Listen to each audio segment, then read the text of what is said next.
Magandang araw po sa inyong lahat. Narito tayo ngayon sa The Mga Has Interviews. Usapang Pogo, budget, at iba pang investigasyon mula sa lead investigator ata ng Senado, si Senator Risa Ontiveros, one of two opposition senators. Magandang araw, Senator Risa.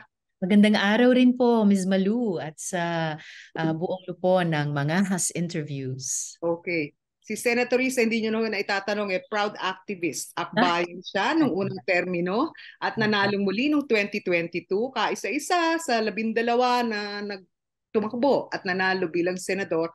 At siya po ay chairperson ng Committee on Women, Health, Family Relations, and Gender Equality ng Senado. Marami nang naipasang batas, 25 para sa mga kababaihan, mga senior citizens, solo parents. Magandang araw, Senator Risa. Pasok tayo sa usapin ng Pogo. Ano Okay. po ba yung nangyayari? Meron kayong expose tungkol sa mga fake documents, birth certificates, passports. Ano po ba yung sitwasyon? Ba't nagkakaganito? Well, maitatanong talaga kasi hindi na natapos namin itanong yung tanong na yan sa loob ng 3 taon. Alam niyo po, Ms. Malu, ang Senate Committee on Women, Children, Family Relations, and Gender Equality ay nagsimulang imbestigahan itong mga POGO mga 2019 pa. So mag-aapat na taon na pala. Simula dun sa issue ng POGO-related prostitution, dumako sa illegal recruitment at detention. Tapos tumagal dun sa napakalaking expose na namin tungkol sa Pastilla scam at nitong huli sa usapin ng human trafficking. Diyan din po nakaugnay itong isang pinakabagong nadiskubre namin na can you believe, no? Para patuloy na biktimahin yung mga kababaihang biktima ng inbound trafficking, iba't ibang mga nasyonalidad papasok dito sa Pilipinas. Kumbaga kalahati ng full dark cycle ng human trafficking dahil una na naming nabunyag yung outbound human trafficking ng mga Pilipina. Eto ngayon, itong mga POGO hubs ay yun pala mga human trafficking hubs din, human trafficking centers at isang kinakasangkapan nila para hindi lang makapasok sa bansa ang maraming mga empleyadong karamihan ay Chino, pero parang may ibang agenda pa na manatili dito at magmistulang mga Pilipino makinabang sa ating mga social services at social protection, nakakakuha pala sila Mhm. either ng mga totoong IDs, halimbawa mula sa BIR, mula sa PhilHealth. Aba, Mhm. nakakakuha pa sila, nakakabili, can you imagine, ng mga birth certificates nating mga Pilipino upang ano, kalaunan makakuha, makabili ng mga passport Mhm. nating mga Pilipino. Kung hindi man tunay ang mga dokumentong ito pero nakukuha sa mga fraudulent na pamamaraan, ay nakakakuha ng mga pekeng ganitong mga dokumento. Kaya naitatanong din po namin, yung POGO ba ang be all and end all? Pati nitong pag-abuso sa mga dokumentong mahalaga sa ating mga Pilipino dahil ito'y issue ng ating gobyerno. Pero ito kaya ay kaugnay ng iba pang agenda tulad ng panghihimasok sa ating bansa, panghihimasok sa ating pati national security. Alright. Pero Senator Risa, ang sabi ninyo, tila may sindikato dito o kaugnay, mga taong gobyerno, national man o lokal, kasi may mga ahensya na nag-i-issue nitong mga dokumentong ito. Pero yung ilang mga preliminary certifications ay manggagaling sa lokal. Ano ho yung so far nakikita ninyo? Parang ang sindikato ba local to national? Well, dati na po namin iniimbestiga yung accountability ng mga pinuno at kawani, halimbawa sa Bureau of Immigration, Mhm. dahil marami-rami po sa kanila ang na-implicate dun sa sindikato ng outbound human trafficking ng mga kabaro nating Pilipina. Inbound din ba? Meron din bang kasabwat? Ito po ba ay yung dati ng Pastilla Syndicate sa loob ng BI? O ito po ba ay mutation ng Mhm. nauna ng sindikatong iyon? Itinanong na rin po namin sa pinakahuling hearing so far ng Senate Committee on Women yung mga resource persons mula sa BIR, mula sa PhilHealth, ano bang nangyayari? Paano sila nakakakuha ng, imagine Miss Malua, nag-turnover sa amin ng iyakat, ng files ng mga ID na yon, nakatali pa ng rubber band. So maramihan itong nakukuha. Sabi po ng isang resource person ni hindi nag-appear in person para mag-apply para sa mga ID na ito, iyang mga chinong empleyado ng Pogo, pero yung employer nila ang nakalista bilang ano po? Isang bulto. Kumbaga Isang parang bulto isang tao. ito. Isang tao o isang kumpanya ay kumbaga nagre-represent dito sa maraming empleyado ito. Ibang-iba sa ating mga Pilipino. Pag tayo nag-a-apply sa ganyang mga ID, personal tayo nag-a-apply. Online man lang kung hindi man in person. So, maitatanong namin sa national leaderships ng iba't ibang ahensya, sinong may accountability para dito? And tama kayo, Miss Malu, hanggang sa lokal. In fact, inibita din po namin yung barangay kung saan nakalocate itong pinakahuling ni raid ng IACAT at iba pang member agencies niya dyan po sa Pasay City, kasi binigyang diin talaga namin. Ang laki po ng papel ng mga local governments, ng mga barangay, siguruhin na walang ganitong mga di umanong POGO kasi legit license holder daw mula sa PAGCOR.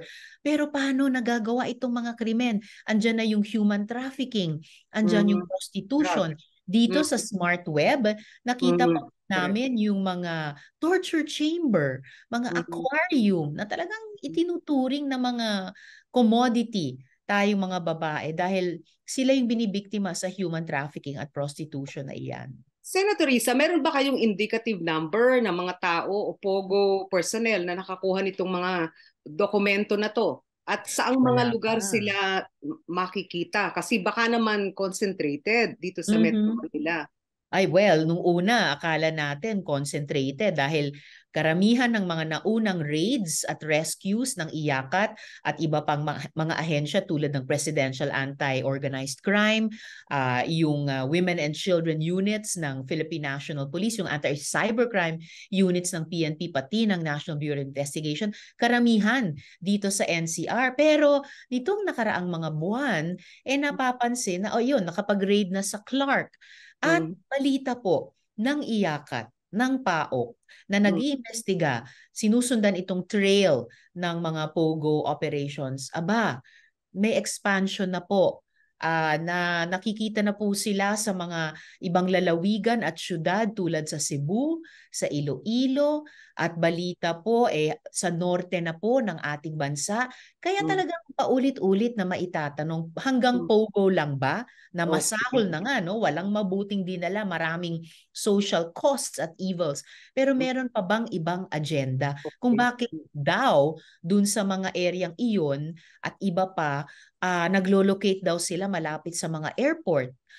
Di umano, bumibili na sila ng mga lupa na dapat tayo mga Pilipino lang ang mga may-ari. So, kailangan talagang bantayan, patuloy na imbestigahan.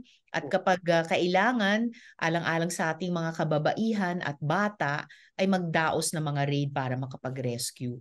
Mayroon pahiwatigo na parang tila baka kasama yung mga espiya ng China. Yun na nga, kasi lumabas pati sa mga balita, mga concerns tungkol sa di umanong sleeper cells or sleeper agents. Gayong matindi na, mahirap na talaga ang ating relasyon sa China, dyan sa West Philippine Sea, dyan sa usapin ng ating national grid, pati sa telecoms. Kapag may ganyang mga teorya o agam-agam, dapat talaga, kung hindi pa ganap na imbestigahan, pero alam ko at mabuti iniimbestiga na, dapat ito po ay sinusubaybayan, minomonitor. Dahil hindi biro po kung sa karagatan, pati sa lupain, ay, di ba, pumapasok na ang ibang bansa na hindi nagiging kaibigan sa atin sa ngayon. May ibang national interest sila na kontra sa national interest natin. At sino pang magbabantay sa national interest ng Pilipinas, kundi pangunahin tayo mga Pilipino. Senator Risa, liban sa corruption, prostitution, human trafficking, etc. na sinasabi ninyong social evils ng Pogo, Yes. abay tila na-describe nyo rin na hindi nagbabayad ng buwis yung ilan. Meron kayong sumisingil sa PAGCOR na yung isang kumpanya, 2 billion pesos ang hindi naihatid sa BIR na tax. At matagal na po itong nakatawag ng pansin ng Senado, ng iba't ibang komite namin. Noong nakaraang Kongreso, nag-imbestiga na po yung Senate Committee on Labor doon sa mga illegally employed na mga dayuhan, karamihan mga Chino nga. Ito nga ang investigasyon ng Senate Committee on Women, 3 taon na, mag-aapat na. At gayon din ang Senate Committee on Economic Affairs ay nagdaos ng investigasyon. At ito nga po ang nakapaglabas na ng unang committee report tungkol sa mga investigasyon namin sa Pogo na nananawagan. Itigil na ang Pogo dahil nag-illegally employ, ang daming social ills na ibinibisita lalo na sa mga kababaihan at bata natin, at ang laki nga ng pagkakautang sa usapin ng buwis sa ating gobyerno. At hindi totoo, pinasinungalingan ng aming mga investigasyon, hindi totoo na napakalaki daw na parte sa ating gross domestic product ay galing sa Pogos. Hindi po totoo yon. At kung ikuwenta natin sa isang kumbaga cost-benefit analysis, sa dami ng cost ng evils na idinadala ng Pogo sa atin, social costs lalo na, mawawipe out ang kakarampot nilang benefit di umano in terms of pera daw na ipinapasok ng industriyang iyan sa ating ekonomiya. Alin ho ba ang baseline data? Halimbawa, ilan ba talaga ang Pogo operators o nabigyan ng lisensya o approval o permit ng PAGCOR para mag-operate sa Pilipinas? Ilang tao ang ipinasok nila? Ano ba talaga yung lawak ng kanilang operasyon in terms of revenue or sales? Meron ho bang ganong baseline data tayo para guided naman yung bayan? Dapat minomonitor yan at ina-update lagi unang-una ng PAGCOR dahil siyang nag-i-issue ng mga lisensya sa mga di umanong legitimate Pogos. Kaya lang, mukhang unaccounted for yung karamihan dahil ayon din sa pag-aaral ni Dr. Alvin Camba na kababayan natin pero based abroad at nag-aaral tungkol sa Pogos mula China hanggang Cambodia, hanggang dito sa Pilipinas at sa iba pang mga bansa, sa ilalim ng mga legitimate daw na Pogo dahil may hawak na lisensya. Ang dami-dami daw, daan-daan sa kanyang pagsasaliksik. Depende sa kumpanya, pwedeng libo-libong mga ibang corporate entities nakatago dun sa ilalim. At ito karamihan ang ginagamit para sa pagsasagawa ng mga krimen. Kung ilan ang mga empleyado nilang ipinasok, dapat din updated ang datos ng Bureau of Immigration. Dahil noong iniimbestiga namin particular ang Pastilla scam, in one hearing, nakapagsabi sila na sa loob ng ilang taon lamang ay milyon-milyong mga Chinong empleyado ang nakapasok. I can get back to you on the exact figure, pero ang napaka-vivid na imahe ay sinabi nila dun sa ilang milyong iyon ay higit pa sa populasyon halimbawa dito ba sa Quezon City. So, nakaka-shock.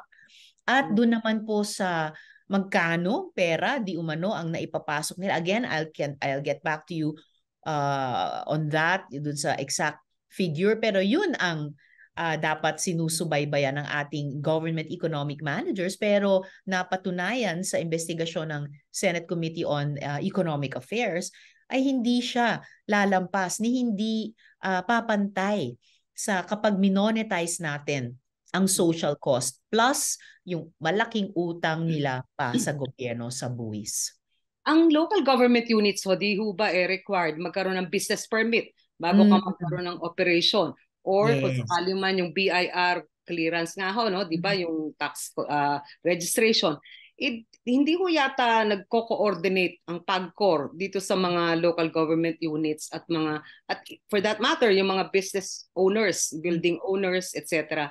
or homeowners associations. Palagay ko malaking gap yan, Miss Malu, kahit dyan sa usapin ng sino bang may-ari ng mga building kung saan nag-ooperate itong POGO na yung pala human trafficking hub at human trafficking center. At may iba't iba pang paglabag hindi lang sa batas pero sa karapatang pantao ng mga biktimang survivor nila ng mga empleyado. Yun lamang building ng Smart Web dyan sa Pasay. Correct. Wow, magugulat ka, Miss Malu, kung gaano siya kalaki, kalawak.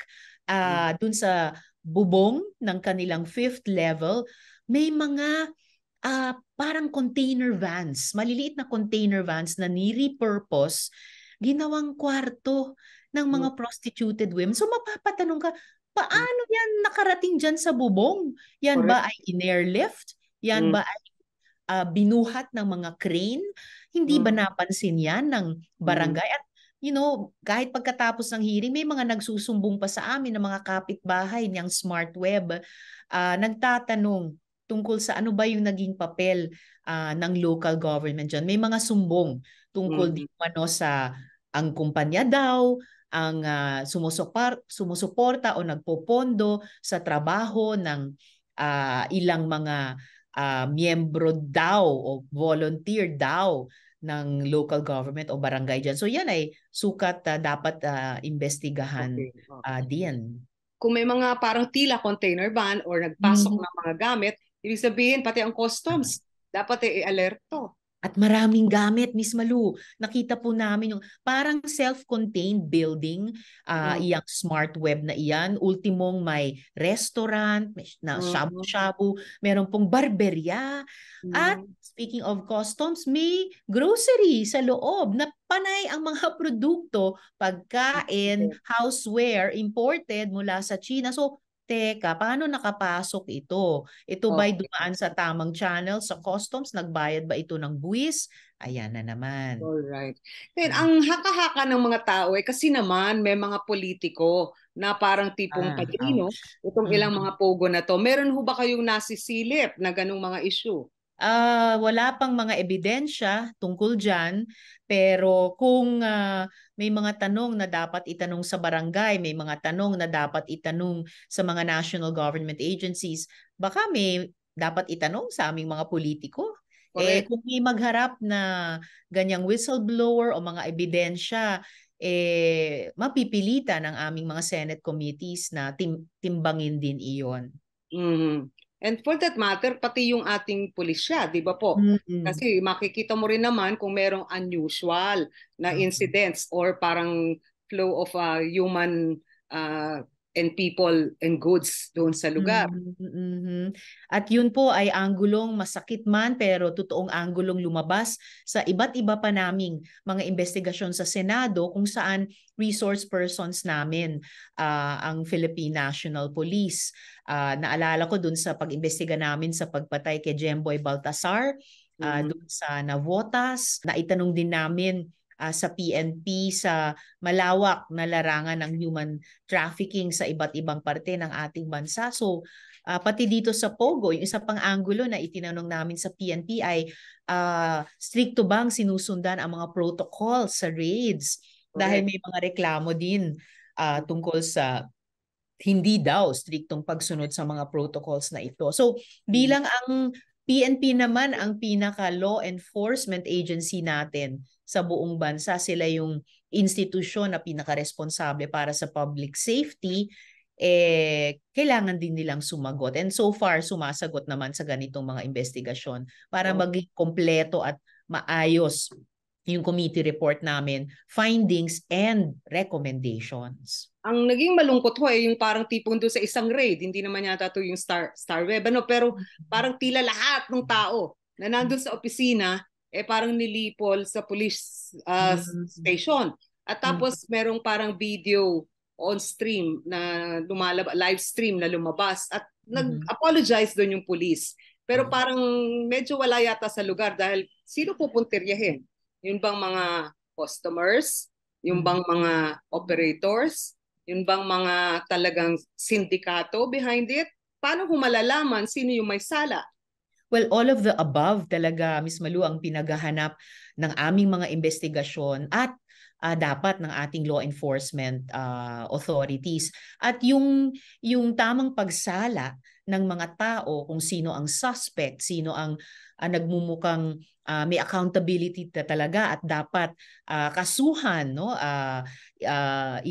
Idaan sa trial at kung ma-convict, maparusahan, yun ay bunga ng tamang pagsasagawa ng mandato ng bawat ahensya. So kung PNP kasama na po doon at yung NBI halimbawa kasama na po yung case build up, then Correct. yung maayos at epektibong pagsagawa ng mga raid, paghuli talaga sa mga suspect na sinusundan, and so on and so forth. So ibig sabihin, kung magbubunga ng pagbunyag ng katotohanan, kung magbubunga sa pagsingil ng accountability at kung magbubunga sa hustisya para sa mga biktima at survivors, kailangan magsimula sa unang hakbang pa lang.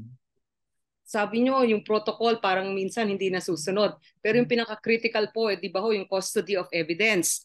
Sino ho yung may hawak ng mga nasamsam ninyong ebidensya? Whether mga computer yon o yung mga litrato ng actual raid o yung testimonya ng mga nakausap nyo. Sino ho yung may custody ng evidence? More often than not, Miss Malu, yung member agency ng IACAT na nanguna. Opo, sa particular na raid halimbawa, ito man po ang PNP nga po o ang NBI or yung PAOK or yung particularly yung women and children's units ng law enforcement agencies. Alright. Ngayon doon sa hearing ninyo, meron kayong parang mga panukala na irepisa o ipasa na batas. Ano po yung sa tingin ninyong solusyon from the part of the Congress para dito sa mga isyung to? Well, magdadaos pa kami ng at least isa pang huling pagdinig batay sa hiling ni Sen. Sherwin nung nakaraang hearing namin para matanong namin directly yung mga may-ari at officers niyang smart web na pinakahuling ni raid sa Pasay City. Pagkatapos niyan sa wakas ay masisimulan na naming masulat yung aming committee report at top of mind talaga, Ms. Maluna, kasi sabi nga namin ang aming mga investigasyon ay in aid of legislation at ang nakikita kong pinakaposibleng maamyendahan, ma-update namin ay yung expanded Anti-Trafficking in Persons Act. Tungo dito nung nakaraang hearing pa lang, may mga magagandang rekomendasyon ng inilabas ang IACAT na sa aming para sa aming kabatiran din. Halimbawa yung sama sa mga definition of terms, yung trafficking hub, no, o trafficking center dahil wala pang sa ganun kahit sa expanded Anti-Trafficking in Persons Act and several other recommendations. Kung okay man ang mga naging investigation nyo at saka yung mga panukala na ilalabas, ang problema natin is results. Di ba?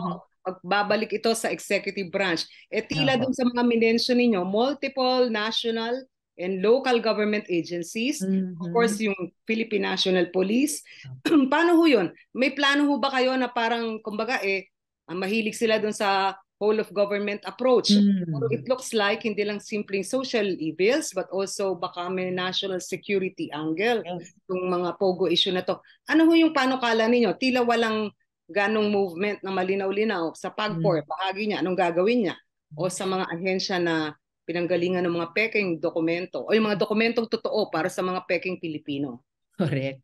Well, at least nabubuhayan naman ako ng pag-asa na hindi naman nahuhuli halimbawa yung IACAT, no? Yung Interagency Council Against Trafficking na kilalanin pati yung posibleng national security implications ng POGO. Sila po ay naging aktibo alongside na sa aming mga Senate Committee investigations na mag-raid ng mga POGO companies, mag-rescue ng mga human trafficking victim survivors. At yun na nga po dun sa report na iniulat nila sa amin sa nakaraang hearing, medyo komprehensibo yung saklaw nila ng mga issues. May trends pa silang in-identify across the last 5 or 6 raids na idinaos nila. Sinabi nila sa amin yung nagiging mga hamon sa kanila sa pagsasagawa bilang sila'y bahagi ng executive nitong mga raids at pag-crackdown talaga sa POGO operations. At meron na nga po silang mga rekomendasyon na iniharap sa amin. So kumpara sa 3 years ago, nung sinimula ng aming Senate Committee on Women itong mga investigasyon, mas nakikita ko na ngayon lalong-lalo na sa pamamagitan ng IACAT at yung mga member agencies nila. Mas nakikita ko po ngayon na medyo mas pursigido talagang mag-catch up dito sa nag-mutate na POGO operations na ito. Hindi lang dito sa Pilipinas pero worldwide. So hopefully, Ms. Maluno, kapag nailabas na namin yung aming committee report, hindi sila magsisimula sa back to square one, ika nga, sa pag-appreciate ng mga findings at pag-implementa ng aming mga rekomendasyon. Okay. Senator Risa, ilinaw lang po natin, ang Chinese government ayaw ng POGO. Opo. Hindi kanila, walang basbas sa mga operations na to.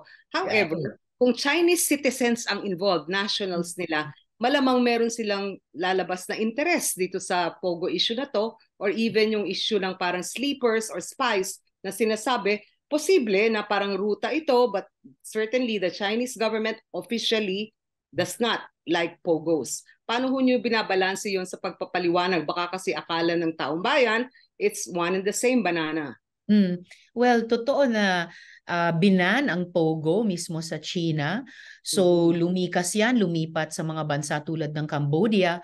Kalaunan, pati doon, binan. At pati yung mga Chinese POGO companies na dating ay nasa Cambodia, dito sa atin pumunta. May interesanting anggulo si Dr. Alvin Camba na sinabi sa amin na yung mga mayayaman sa China, yung kanilang excess wealth, ay hinanapan nila ng exit route at exit plan dahil nga mahigpit ang sarili nilang gobyerno laban sa POGO.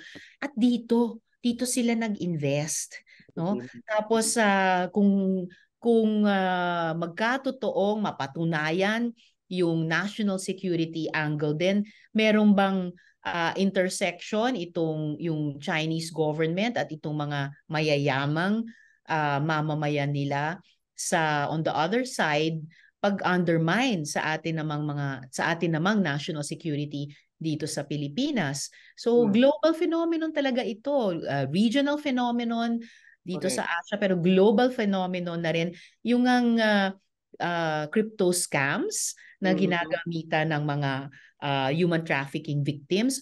May pangalan na siya sa West. Tawag nila doon pig butchering. Kasi usually yung mga pinai-in-love na mga later on na hihingian ng investment sa mga cryptocurrency scams ay usually mga puti mula sa kanluran. So global problem na rin talaga ito. Alright. Punta tayo po doon sa ilan yung iba pang investigasyon, yung Socorro. Ano yung status? Tsaka paano ho ba napadpad sa inyo itong mga issue na to? Tila dumarami yung mga exposés ninyo. Yun na nga po Salamat dun sa mayor ng Socorro at yung kanilang Municipal Social Welfare and Development Office dahil sila yung unang gumawa ng paraan makarating sa opisina ko sa Senado at isumbong at idulog itong teribleng ginagawa ng mga lider ng kulto laban sa kanilang sariling mga bata, yung kanilang mga pamilya at yung kanilang komunidad.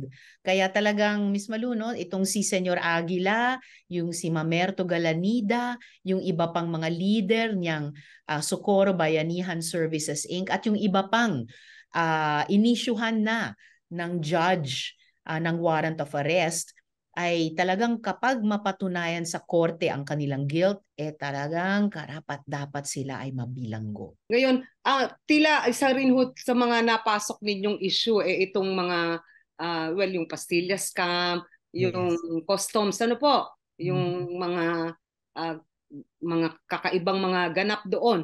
Paano kung pumupunta sa opisina ninyo, sa tanggapan ninyo, bukod tangi naman na kayo yung pinakamaraming mga ganitong mga usapin na naibubulalas?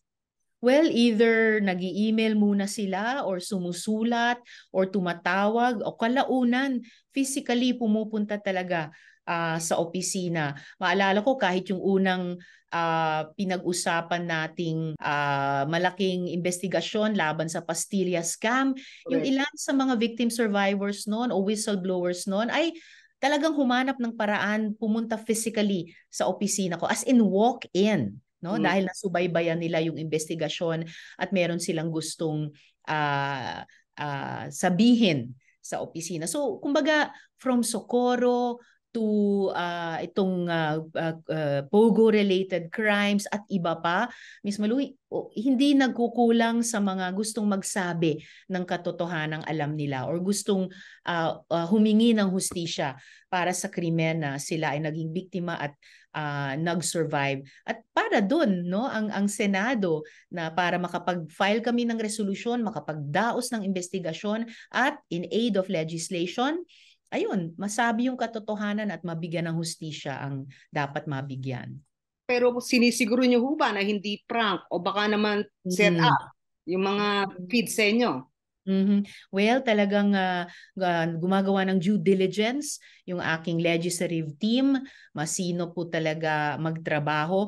Wala namang masasabing perpektong institusyon ni opisina na imposibleng maging biktima din ng prank. Kaya importante na kumbaga gawin namin ang homework namin bago kami mag-file ng resolution at magsimula ng isang investigasyon. And so far, itong mga napag-usapan natin din so far ay ibig sabihin dahil umabot siya ng ganitong katagal at kalayo at nagbunga naman. So yan po ay dahil din tulad ng mga pinag-uusapan nating law enforcement agencies kanina na kapag nagbunga ng malalakas na kaso, ganun din ang aming mga opisina sa Senado ay dahil sinimulan namin ang aming trabaho sa unang hakbang lamang ng maayos. Isa lang kayo sa dalawang opposition senators. Hindi ho ba ninyo iniisip na i-refer sa ibang komite o sa ibang senador? Kasi parang tila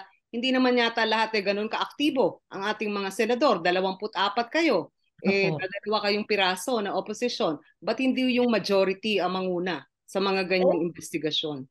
Well, in fairness sa aming mga kasama sa majority, halimbawa yung unang nagdaos ng investigasyon laban sa Pogo ay yung Senate Committee on Labor na majority senator ang tagapangulo nun. And in fact, majority leader ngayon.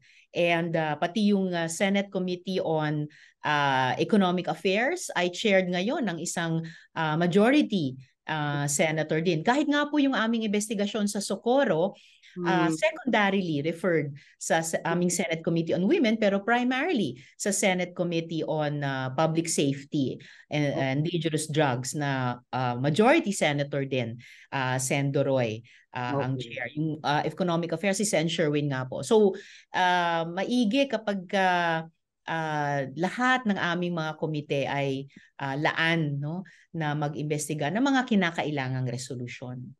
Punta ho tayo ditong linggong to, tinalakay sa Senado yung 2024 budget. Yes. At yung status at kailan talaga pwedeng ipasa na? Well, proceeding according to schedule naman po kami, Ms. Malu, and I'm very confident bago ng December 31, may mapipirmahang General Appropriations Act o National Budget si Presidente. At para sa amin, lalo na sa minorya, importanteng magawa namin ito. Pero hindi lang timely, pero masinop. Nasuyod talaga namin. Kung gusto naming masinop ang aming trabaho sa mga investigasyon, sa resolusyon, gayon din sa taunang budget. At lalo na ngayong papasok na 2024, importante yon na tama ang laman at timely po naming maipasa dahil dapat maghatid ito ng mga solusyon sa mga pinakaseryosong developmental challenges na matagal na sa ating bansa at fiscal challenges din na tumitindi, humihigpit ngayong 2023-2024. Ano ho yung latest sa confidential at intelligence funds? Talaga bang mabawiin, tatanggalin na o baka naman ma-restore sa BICAM? Yan ang balak namin ng aking minority leader, si Sen. Coco, dahil last year pa namin mula sa minority ni Race itong issue. At last year, umabot sa kineri naman ng buong Senado yung aking amendment na yung confidential funds noon ng Office of the confidential funds ng Department of Education ay malipat sa MOOE nila. Pero pagdating noon sa Bicameral Conference Committee, nawala.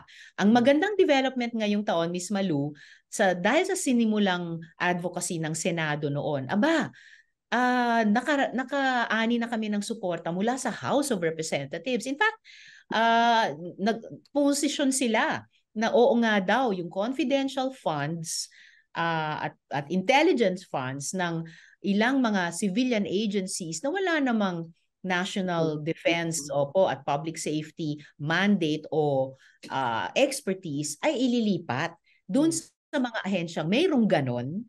At pati sa mga armed and uniformed services na lalo nang humaharap sa China sa West Philippine Sea. So, mas nabuo ngayon yung pag-asa namin sa minority na kapag may ipinasok kaming ganyang mga amendments, makikerry hanggang sa bicameral conference committee, kahit mula sa House of Representatives. Hindi po namin bibitawan yan. Confidential and intelligence funds, and kahit sa interpellation pa lang, nag-give notice na ako na pagdating sa amendments, ipapasok ko rin bilang amyenda na hindi pwedeng ang contingent funds, halimbawa ng Office of the President, ay maglipat sa confidential and intelligence funds ng ibang opisina tulad ng Office of the Vice President. Pero bago nagpahayag na si Vice President Sara na ayaw na niya ng kanyang confidential and intelligence funds, may ilang senador na pumosisyon na parang wala naman daw galang sa Vice President, ba't daw tatanggihan na bigyan ng confidential at intelligence funds? Hanggang sa parang tipong sabi ni Vice President, ayaw na niya. Paano ho yun? Ano ba talaga yung sitwasyon? Itutuloy ba ng mga pro-Duterte, sabihin na natin, ng mga senators, yung kanilang pahayag na ipasok na rin yan kahit ayaw na ng Vice President daw?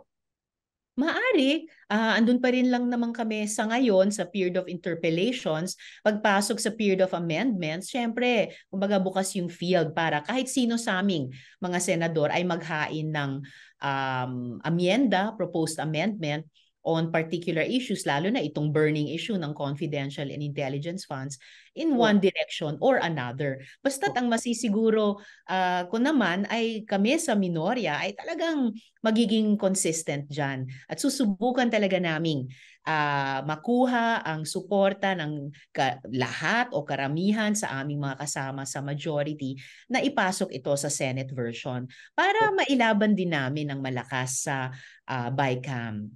Kaugnay ng House. At kapag nakuha namin or nabuo namin sa Senado ang pagkakaisa ng karamihan sa bilang ng mga senador, dadalhin po namin yan hanggang sa BICAM. At sana umaasa naman ako na i-sustain din ng aming mga counterparts sa House yung inilabas na nilang posisyon ng lahat ng kanilang mga partido, sabi nila, na hindi na pwede ang dating gawi sa confidential and intelligence funds. Ang BICAM meeting ho ba ay open o closed door? Kasi tila yun yung isang hindi naman alam ng mga tao na in secret yung chamber ng BICAM. So paano natin malalaman sino pumosisyon na tanggalin, ibalik, bawasan, etc.?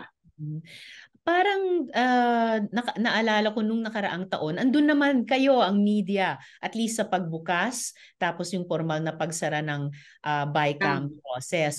At bukas naman sa kahit sinong miyembro, whether mula sa amin sa Senado o yung mga counterparts namin mula sa House, kung may mag-move halimbawa na yung buong BICAM meeting ay maging bukas sa sa media pati sa publiko, I don't think there's a ban on that. So tingnan natin kung merong magmo-motion ng ganon at kung merong mag-advocate ng ganon mula mismo sa publiko. Kasi yun yung ating concern, parang tila iba yung kasunduan sa Senado o sa House. Pagdating sa BICAM, may mga parang kakaibang naganap pero hindi naman maipaliwanag kasi nga hindi naman sinasabi sino nag-move for or against o ano yung naganap. Opening and closing lang naman kayo nagbibigay ng parang tipong photo-op. Ganun na nga nung nakaraang taon. Pero as I mentioned, hindi naman bubuwag yung mga nakikita nating mga budget reform advocates groups. Taon-taon halos may mga advokasya sila na may iba't ibang diin o prioridad na advokasya year on year. So ayun, nasa halos kalagitnaan pa lang tayo ng Nobyembre, may 1.5 taon pa kung kailan tatapusin itong buong budget process. So kung malakas ang damdamin at mga opinyon ng publiko tulad ng nakita natin sa mainit na atensyong ibinigay nila lalong-lalo na dito sa confidential and intelligence funds. Malay natin kung hindi gumawa ng paraan ang civil society at kung hindi pakinggan ito namin sa BICAM. Okay. Ang sabi ni Pangulong Duterte at ng iba pang tao, nakabalot sa politika between the four frontrunners ng 2028 elections, si Vice President Sara at saka kung sakali daw si Speaker Martin Romualdez. Itong usapin sa confidential funds, parang kaya daw yata kinuyog yung pondo ng DepEd at ng OVP sa confidential and intelligence funds kasi daw parang ayaw ni Speaker Martin.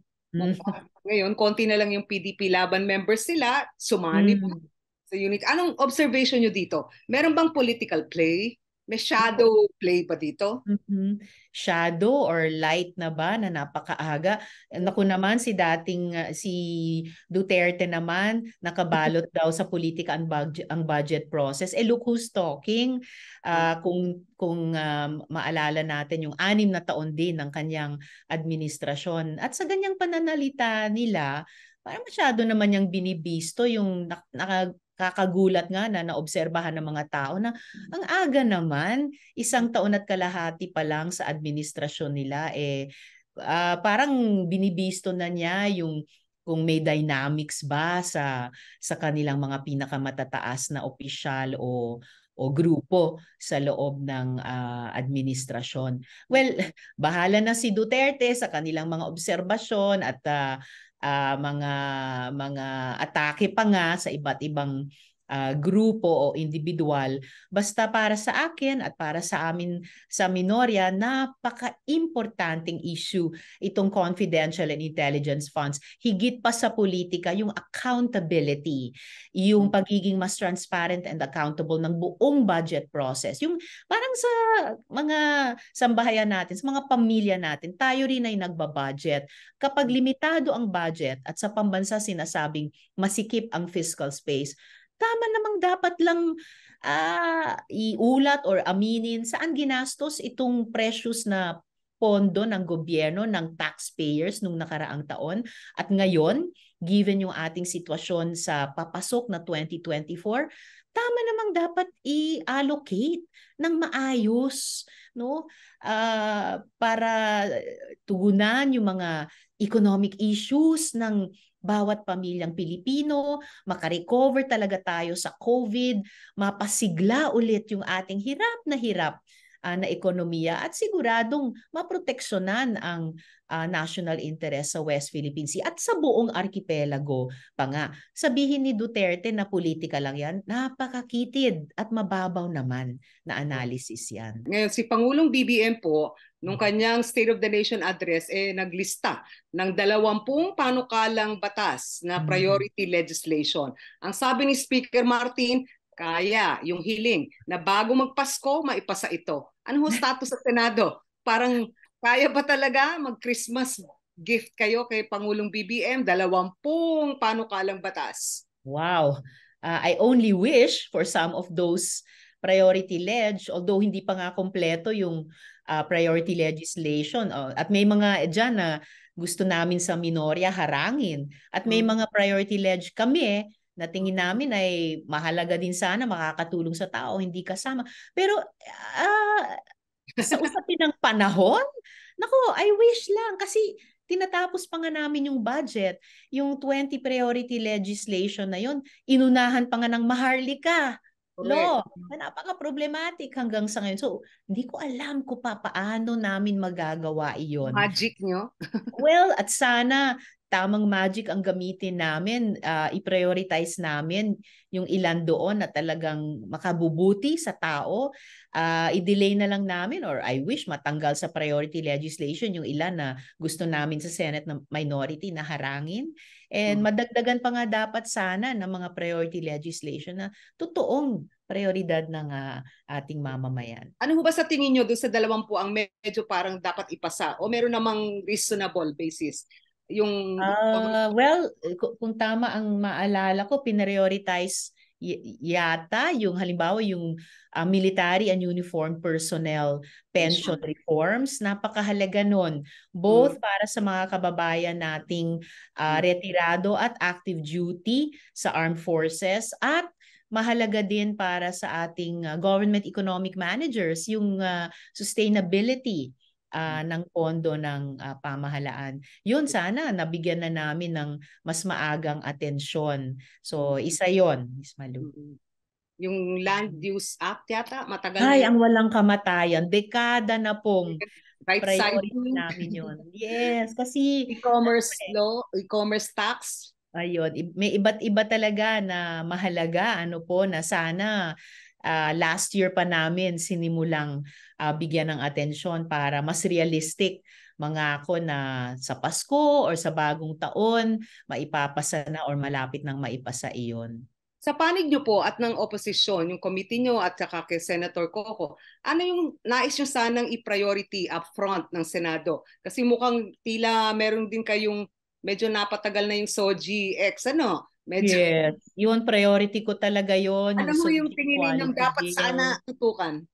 Well, dagdag doon, of course, yung maraming economic bills post-pandemic, post-recession. Kasama na yung aking gig economy workers rights and welfare bill, o at least umusad na yung Magna Carta of Seafarers. At yung talagang mga panukalang batas, Miss Malu, para sa mga batayang sektor, yung para sa ating mga magsasaka na hirap ngayon sa implementasyon halimbawa ng rice tariffication law. Iniintay din po nila, I believe, yung anti-agricultural smuggling, economic sabotage bill na maging batas, at iba pa. Okay, yung hong proposal ng lolo at lola? Priority bill ko rin yun. Linga para kay lolo at lola bill. Kasi yan, universal social pension. Ngayong lumabas na si Senator Laila, ano sa tingin ninyo ang Ay! effect dito sa opposition? Ay, May chance ay, ba kayo na better, bigger naman, sa naman. 2025 o 2028? Naman. At talaga salamat sa Diyos, laya na si Leila. Talagang, we all knew that day would come, and pagkatapos ng 6 na mapait na taon ng pagkakulong, pambira talaga, her spirit remains unbowed. At yung diwa niyang iyon, no, ni Leila, siguradong mas lalong mai-infuse ng lakas at pagiging positibo kaming lahat sa oposisyon. Siguradong makatutulong na ngayon malapit na siyang maging ganap na malaya, at yan ay siguradong makakapagpasigla lalo sa amin sa oposisyon. Okay. Nung araw na lumaya siya, meron kayong video na nagyakapan. Ano mo yung Yes. naging bulungan ninyo? Parang tila medyo matagal yung inyong embrace, ano? At bese-bese. Siyempre. Talagang you did it, Layla. Talagang, at itong ginawa mo ay napakalaking vindication sa Okay. iyo at sa buong oposisyon. At moving forward, talagang lalo lamang ito magbubunga ng mas marami at mas makapangyarihang mga kabutihan, hindi lang para sa atin sa oposisyon, pero para sa ating buong bayan. On that note, kami po yung nagpapasalamat at keep the Salamat din exposés po. coming. Ano ho? Mga Oh, naman marami pa kayo, parang tila kailangan yatang imbestigahan ang mga isyong ito. Maraming salamat, walang Senator anuman po. Risa Salamat. Ontiveros. Magandang araw po at keep safe. Ingat din po, Miss Malu.